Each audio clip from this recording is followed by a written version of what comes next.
दीपस्तंभ कला अकॅडमी संचालित भाषण व सूत्रसंचलन प्रशिक्षण क्षेत्रात उल्लेखनीय कार्य करत असून संवाद कौशल्य, स्टेज कॉन्फिडन्स आणि प्रभावी वक्तृत्व विकसित करण्यासाठी ही संस्था विद्यार्थ्यांसह विविध क्षेत्रातील व्यक्तींना मार्गदर्शन करत आहे.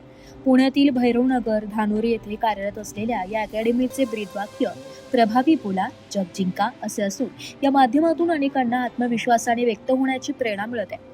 अकॅडमीचे संस्थापक रवींद्र पवार सर यांच्या मार्गदर्शनाखाली तसेच संचालिका सबोरी पवार मॅडम यांच्या नेतृत्वाखाली विविध प्रशिक्षण उपक्रम यशस्वीपणे राबविले जातात.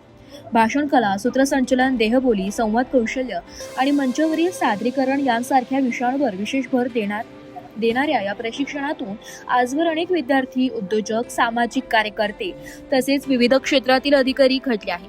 विशेष म्हणजे अनेक दिग्गज आणि उच्च पदस्थ अधिकारी यांनी देखील येथे प्रशिक्षण घेतले असून त्यांच्या यशामागे अकॅडमीच्या मार्गदर्शनाचा महत्त्वाचा वाटा आहे.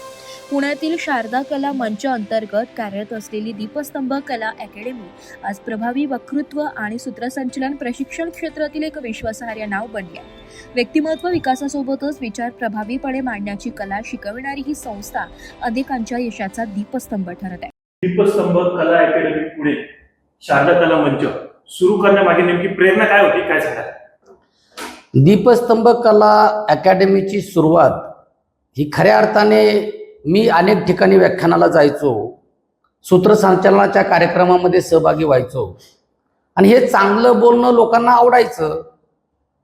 लोक म्हणायचे की तुम्ही इतकं चांगलं बोलताय तर आम्हालाही कुठंतरी चांगलं बोलायला शिकवा. हा एकच धागा पकडून साधारणपणे 20 डिसेंबर 2017 साली पुण्यामध्ये आपण माझी मुलगी सबोरी रवींद्र पवार हिने दीपस्तंभ कला अकॅडमी या संस्थेची स्थापना केली आणि खऱ्या अर्थाने या वक्तृत्व विकासाच्या प्रवासाला सुरुवात झाली. आजच्या काळात भाषण कला आणि संवाद कौशल्य किती महत्वाचे आहे सर, काय सांगाल? संत तुकाराम महाराज आपल्या अभंगामध्ये सांगतात, घासावा शब्द, तासावा शब्द, तोलावा शब्द बोलण्यापूर्वी. शब्द हेची कातर, शब्द सुई दोरा, बेतावेत शब्द शास्त्राधारे. बोलावे बरे, बोलावे खरे, कोणाच्याही मनाला पाडू नये चरे. म्हणजे इतकं सुंदर त्यांनी आपल्या अभंगामधून वक्तृत्वाचं महत्त्व विशद केलेलं आहे.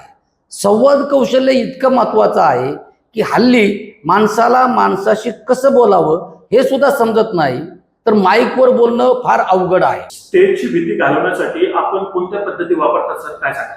स्टेजची भीती जर तुम्हाला दूर करायची असेल तर सगळ्यात महत्त्वाचा भाग आहे बोलाल तरच बोलाल. जोपर्यंत तुम्ही माईकच्या संपर्कात येत नाही तो प्रत्यक्ष अनुभव घेत नाही. आणि भीती घालवण्यासाठी भाषणाची सुरुवात कशी करावी, मध्य कसा असावा, शेवट कसा असावा, शब्दफेक कशी असावी, आवाजातला चढ उतार, बॉडी लँग्वेज, या गोष्टी खूप महत्त्वाच्या आहेत आणि ते स्किल डेव्हलप करता येतं, काहीच अडचण नाही. लहान मुलांपासून प्रौढांपर्यंत सर्वांसाठी हा कोर्स कसा उपयुक्त ठरतो, काय सांगाल? संवाद कौशल्य खरं तर हे लहानपणापासूनच अवगत झालं पाहिजे. बऱ्याच वेळा आपण प्रौढ होतो आणि नंतर सुरू करतो, परंतु विद्या ही कोणत्याही वयापर्यंत ग्रहण करता येते, त्याला काही अडचण नाही. कोणत्याही वयामध्ये आपण भाषणाच्या या कौशल्य विकासासाठी प्रयत्न करू शकतो. परंतु अगदी माझं असं म्हणणं आहे की मुलांना अगदी 10 ते 12 वर्षापासूनच आपण याच्यामध्ये आणलं पाहिजे आणि 60, 65, 70 वर्षापर्यंतच्या सुद्धा वयोगटातल्या वृद्ध व्यक्तींनी सुद्धा याच्यामध्ये पारंगत होण्याचा प्रयत्न केला चांगल्या पद्धतीने निश्चितपणे आपल्या वक्तृत्वाचा विकास करू शकतात. विद्यार्थ्यांमध्ये आत्मविश्वास वाढवण्यासाठी आपण कोणत्या विशेष गोष्टींवर भर देतात?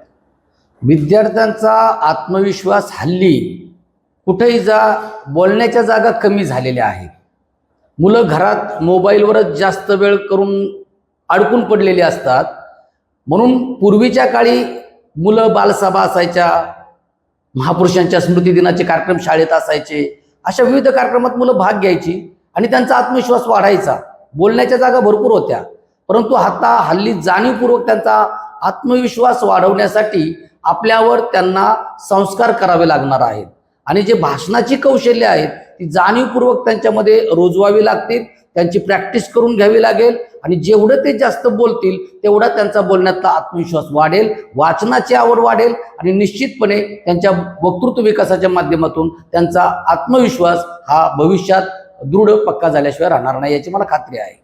दीपस्तंभ क्लासेसच्या माध्यमातून वर्षभर विविध उपक्रम राबवले जातात, त्याबद्दल काय सांगाल सर? दीपस्तंभ कला अकॅडमी अशी आहे की ती वर्षभरामध्ये भाषणप्रेमी लोकांसाठी किंवा भाषण विकासासाठी भाषण स्पर्धेचं आयोजन करते. जे भाषण स्पर्धेमध्ये विजेते ठरतात त्यांना सन्मान चिन्ह, शाल, पुष्पगुच्छ देऊन त्यांच्या वर्तमानपत्रामध्ये बातम्या प्रसिद्ध केल्या जातात. त्यामुळे त्यांचा उत्साह वाढतो.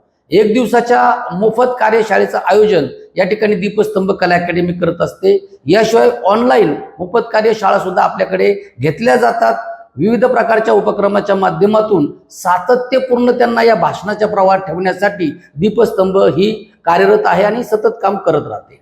जाता जाता भाषण कलेत करिअर करू इच्छिणाऱ्या तरुणांना आपण काय संदेश द्याल सर? भाषण कला ही फक्त तात्पुरती अवगत करण्यासाठीची कला नाही. भाषणामधून तुमचं प्रगल्भ वाचन घडलं पाहिजे, तुमचा व्यासंग वाढला पाहिजे, महापुरुषांचं चरित्रात्मक वाचन घडलं पाहिजे, चौफेर वाचन करून, आत्मचिंतन करून, मनन करून मग तुम्ही खऱ्या अर्थाने तुमच्या वक्तृत्वाच्या विषयाची मांडणी ही लोकांच्या समोर केली पाहिजे. हल्ली काय झालंय की तात्पुरता एखादा शेरोशायरी केली, कुठंतरी एखादी चारोळी फेकली, टाळ्या मिळवल्या की इथपर्यंत वक्तृत्व असता कामा नये. तर वक्तृत्व ही आपली जीवन जगण्याची कला बनली पाहिजे. का तर त्यातून वाचन घडणार आहे आणि वाचाल तर वाचाल, याच्यातूनच खऱ्या अर्थाने आपला समाज वाचणार आहे, असं माझं प्रामाणिक मत आहे. नवीन तरुणांना ऍडमिशन घेण्यासाठी पत्ता आणि मोबाईल क्रमांक काय सांगायचं? दीपस्तंभ कला अकॅडमी पुणे ही आपली पुण्यात कार्यरत संस्था आहे. महाराष्ट्रात आपली कुठेही दुसरी शाखा नाही. माझी मुलगी सबुरी रवींद्र पवार ही या ठिकाणी या दीपस्तंभचं संपूर्ण जे काय आहे ते संचालन करते. ती संस्थापक अध्यक्ष आहे.